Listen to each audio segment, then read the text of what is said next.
세계 경제를 바꾼 사건들, 오늘은 대처리즘과 영국의 부흥에 대해서 이야기를 나눠보겠습니다. 송은근 부원장님 그리고 김정인 대표님 함께하셨습니다. 두 분 안녕하세요. 안녕하세요. 네, 저희가 지금 오늘 아침에 촬영을 하고 있어서 목소리가 아직 제 원래대로 돌아오질 아직 않고 있습니다. 네, 원래 가수들은 아침에 노래 안 한다고 합니다. 그렇죠. 제가 시간을 잘못 잡았습니다. 굉장히 사실은 대처리즘 그리고 이제 마가렛 대처 그리고 영국, 여기는 사실은 불가분의 관계라고 할까, 어떻게 보면 트레이드마크 같은 존재이기인 것 같아요. 사실은 영국도 지금은 뭐 굉장히 앞서가고 있는 나라지만 한때는 굉장한 중환자 아니었습니까? 우리가 흔히 잘 알려진 영국병에 시달리고 있는. 그리고 사실은 그 당시 자료들을 보면 이 영국병을 이렇게 해결했다는 게 굉장히 믿겨지지 않을 정도로, 그리고 동시에 이제 이런 굉장히 위대한, 어떻게 보면 위대한 지도자, 이런 사람이 이런 민주주의 하에서 선거를 통해서 과연 이제 선발돼서 이제 투표를 통해서 뽑을 수 있을까라는 그런 생각도 좀 드는데, 당시에 이제 마가렛 대처의 대처리즘이 나온 그 재반 환경이 어땠는지를 먼저 좀 저희가 살펴보면 좋을 것 같아요.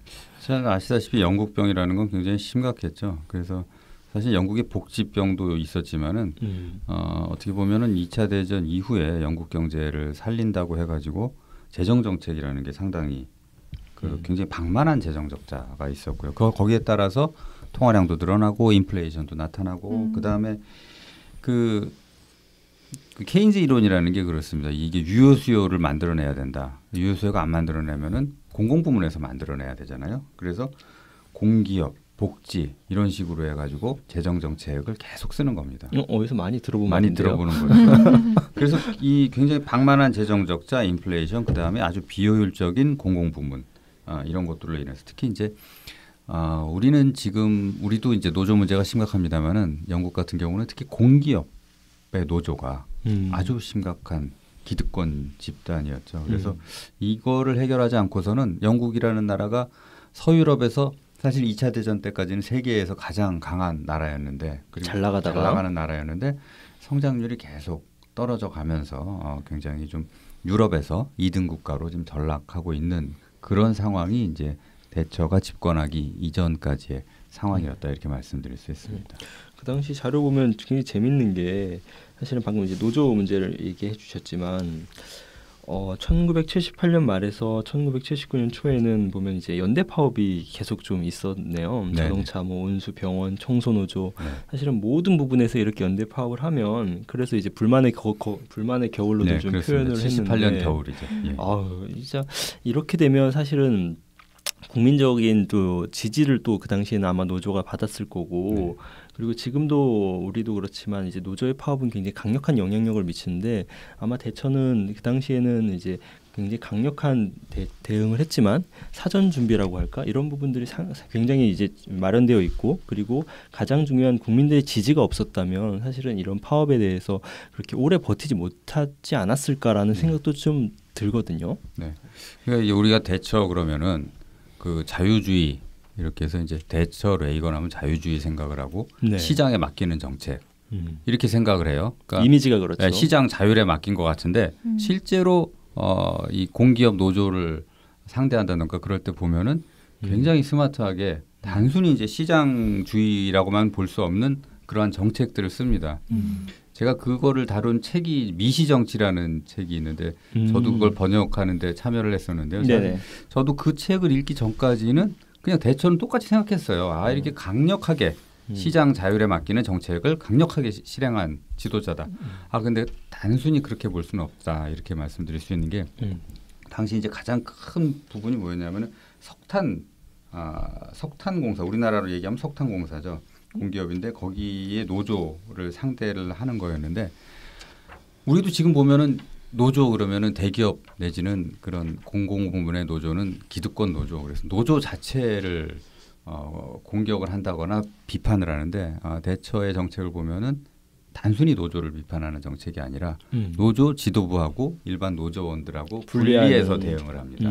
그래서 일반 노조원들한테도 이 노조 지도부의 집단 이기주의가 노조원들한테도 좋지 않다는 것을 확인을 해주고요. 그걸 밥그릇 위한 걷어차기다. 밥그릇 걷어차기다. 그리고 그걸 위한 법제도를 만들고 그에 따라서 대처를 하게 됩니다. 그래서 노조의 특권 폐지가 아니라 노조 지도부의 특권 폐지 내지는 노조 지도부의 무력화를 통해서 석탄 노조의 파업 자체를 해결하는 이런 방향으로 나아가게 되죠.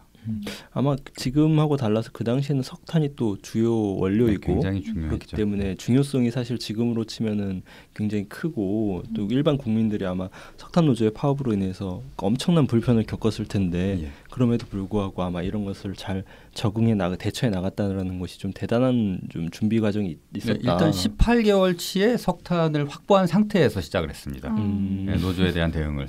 미리 그러면 철저히 준비를 하고 최소한 18개월은 파업을 할 거다라고 예상을 했었나? 그러니까 장기전으로 간 거죠.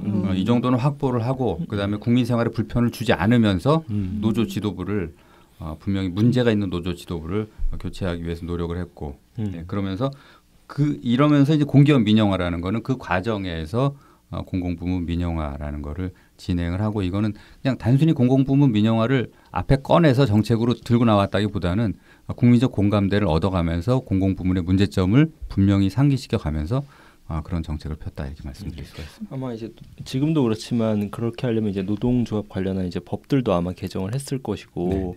그런 게 많이 있었을 것 같은데 좀 아쉬운 거는 이제 저희도 지난 정부에서는 그 노동 개혁을 했는데 별로 이제 효과도 보지 못했고 저걸 왜 하나라는 좀 그런 의구심도 들었는데 대처의 과정을 보면 사실은 제대로 배우지 못한 것 아닌가. 사실은 이런 식으로 많은 준비 그리고 이제 사실은 모든 노조가 문제가 있는 게 아닌데 단지 대기업이나 정규직만 공공 부분 뭐 이런 단지 이런 소속 전체 이제 노조를 이제 적으로 돌리고 이런 문제가 아니었는데 좀 타겟을 좀 잘못 잡지 않았나라는 좀 반성도 좀 들고 전략 부분에서 굉장히 좀 미숙했다.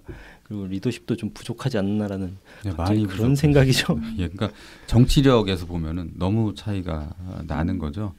그냥 우리는 이게 민주주의가 좀 덜 발달됐나 하는 생각도 하고요. 그런 생각까지. 예를 들면 뭐 대통령이 노동개혁이다 내걸고 대통령이 앞장서서 하면은 밑에 사람들은 그걸 그냥 따라가서 이거 어떻게 하면 그걸 잘 되고 있다는 걸 보여주려고만 노력을 하는 예를 들면 노동개혁이 2015년에 나왔을 때 정부에서 나왔을 때 그때 정부에서 기업들한테 요구했던 거 뭐냐면 자 노동개혁 정부에서 발표했으니까 기업들은 일자리 많이 만든다고 고용 늘린다고 이 얘기를 해라. 이 말이 안 되는 얘기거든요. 네. 당장 효과가 나타나는 것도 아니고 그러니까 이렇게 보여주기 식으로 하니까 사실 상대해야 될 거는 노조를 어떻게 상대할 것인가 노조를 어떻게 설득을 해서 일자리를 더 늘리도록 할 것인가 하는 부분인데 그러면 노조가 어떤 부분이 문제고 어떤 쪽은 타협을 하고 어떤 쪽은 공격을 하고 해야 될 것인가 이런 전략이 제가 보기에는 전혀 없지 않았나 그래서 이게 대처하고의 굉장히 비교가 되는 부분이다 이렇게 말씀드렸습니다. 최근에 미국 트럼프 대통령은 또 노조 개혁이라든가 아니면은 공무원에 대한 개혁을 진행하겠다고 발표를 했었는데 이렇게 전 국가들은 이제 오히려 이제 좀 더 자유 경제주의적이고 제조업 부활을 위한 방향으로 가고 있는데 참 우리나라의 지금 현재 모습과는 되게 대조적인 것 같습니다. 그러니까 저 대처 이전에 그 영국의 정책을 따라하는 듯한 많이 벤치마킹을 했나 보네요. 그러니까 예를 들면 지금 사실은 일자리를 만들어내는 게 쉽지 않다 하는 거는 다 알고 있어요. 그렇죠. 그러니까 그러다 보니까 이걸 잘 알고 있는 게 내수도 그렇고 유효 수요가 부족하다 이런 얘기들을 많이 하고 그러니까 케인지안식 정책을 따라서 그 재정 지출을 늘리고 예전에는 하면은 그 재정 지출을 늘리는 정도였는데 이번 정부 같은 경우는 공공부문의 일자리를 늘리겠다. 이게 직접적으로 나오거든요. 사실 공공부문이 어떻게 보면은 우리나라는 사실은 그동안 상당히 그 모범적인 나라였습니다. 정부 규모라든가 공공부문의 규모라든가 이런 게 그렇게 크지 않은 나라였기 때문에 그럼에도 불구하고 그거를 개혁하려고 노력을 했었는데 잘 되지 않았고 이제는 어떤 식으로 나오냐면은 공공부문을 더 늘리자. 공공부문을 늘려서 국가의 개입이라든가 국가에 의한 경제를 이끌어가는 그런 방향으로 지금 나가고 있는 것 같아서 상당히 조금 걱정이 되는 부분이 많이 있습니다. 뭐 지금 정부의 입장으로서는 워낙 청년 실업률이 높고 경제가 이제 안 좋으니까 그거에 대한 이제 부익부 빈익분 문제도 해결하고 청년 실업률도 단기간에 해결하겠다는 너무 미시적인 접근인 것 같은데 문제는 그렇게 세계 경제의 흐름과 지금의 그 전략들과의 교감이라든가 같은 공유를 못한다는 것도 참 안타까운 상황인 것 같네요. 네, 그러니까 글로벌한 측면에서 보면은 글로벌한 인식이 많이 부족하다. 그다음에 경제에 대한 인식이 굉장히 좀 뭐라 그럽니까? 좀 잘못돼 있다. 이렇게 말씀을 드릴 수가 있죠. 그러니까 답답한 거는 저도 알겠어요. 그러니까 예를 들면 수단이 없는, 많지 않은. 수단이 많지 않고 청년들은 지금 청년 실업 문제 심각하고 청년들이 가려고 하는 일자리는 굉장히 부족하고 그러다 보니까 청년들이 뭘 좋아하지? 공공부문 좋아하죠. 공공부문 안전하니까. 일자리를 늘리자. 정부 재정을 투입해서. 쉬운 방법 같습니다만은 그게 이제 장기적으로 어떤 부담이 될지 그다음에 이게 공공부문이 늘어난다는 거는 단순히 공공부문이 늘어난다는 것뿐만이 아니라 경제 전체에 굉장히 부정적인 영향을 미치게 되고 민간의 활력을 줄이게 되고 그러다 보면 성장 잠재력은 더 떨어지게 되고 이런 문제점이 나타나는데 이게 뭐 정치라는 게 쉽지 않아 보입니다. 그 마가렛 대처가 79년부터 90년까지 이제 4년 3연임 집권을 하면서 뭐 핵심 정책들을 보면 뭐 재정 지출을 삭감한다든지 규제를 완화하고 경쟁을 촉진하고 뭐 공기업을 민영화하고 뭐 이런 정책들을 내놨었는데 아마 이제 79년부터 89년까지 국영기업을 한 50개 가까이 민영화했는데 저희도 많이 이제 해봐서 알지만 공기업 민영화가 이게 굉장히 어렵거든요. 네. 결국 이제 그래서 이거를 누가 가져갈 거냐부터 시작해가지고 많은 문제들이 있고 결국 이걸 또 재벌 기업한테 넘겨줄 거 아니냐 뭐 이런 많은 반대가 있어서 우리도 이미 멈춰져 있고 사실 거의 이제 공기업은 어렵고 밑에 이제 공기업이 갖고 있는 자회사 정도를 좀 정리했던 게 이명박 정부 때 좀 일이고 박근혜 정부 때도 거의 뭐 진행되지 않았는데요. 근데 아마 이제 당시 대처 때 보면 소위 대중자본주의를 좀 많이 활용을 한 케이스가 아닌가 좀 그런 생각이 좀 드네요.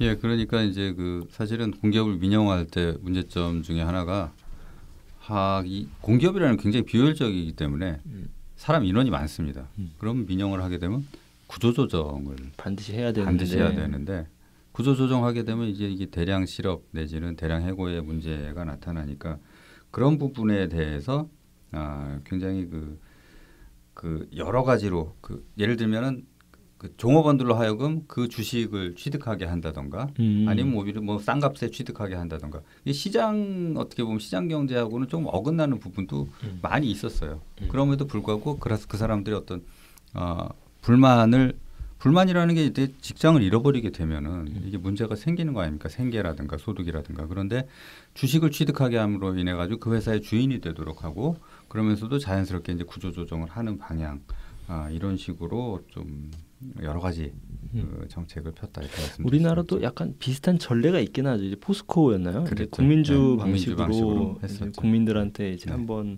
이제 전체 주식을 공개해서 누구든지 살 수 있게 그런 식으로 했던 게 나쁘지 않은 방식 같고 지금도 사실은 만약에 민영화를 한번 생각을 해본다면 이제 이런 것들은 사실은 이제 이미지 차원에서라도 한번 시도해 볼 수 있는 방식은 그런 것도 아닌가. 괜찮은 방식인 것 같은데 포스코나 KT나 뭐 이런 데들이 대부분 그런 식으로 민영화를 했고요. 그러다 보니까 이제 주인이 없는데 또 그건 또 문제가 되더라고요. 주인이 없으니까 예를 들면 주인이 없으니까 이제 그 대통령이나 정부의 의중에 따라서 그 경영진이 결정이 된다던가 공식적으로는 아니지만 뭐 우리가 이미 다 알고 있는 거죠. 그런 식으로 결정이 되는 건 그런 문제점은 있죠. 근데 지금 뭐 자본시장도 많이 발달하고 이래서 국민주 방식이라든가 아니면은 여러 가지 방안이 나올 수 있을 것 같아요. 그래서 민영화 방안은 그렇게 생각할 수 있는데 지금 뭐 민영화할 분위기는 전혀 아닌 것 같아요. 전혀 공기업 민영화를 지금 감히 이야기할 단계가 아니어서 참 슬픕니다. 네, 오늘 두 분과 뭐 저희가 정말 어떻게 보면 지금 짜잔하고 나타났으면 하는 사람 중에 하나죠. 이제 대처리즘 그리고 영국의 부흥에 대해서 한번 좀 이야기를 나눠봤습니다. 두 분 오늘 고맙습니다. 네, 감사합니다.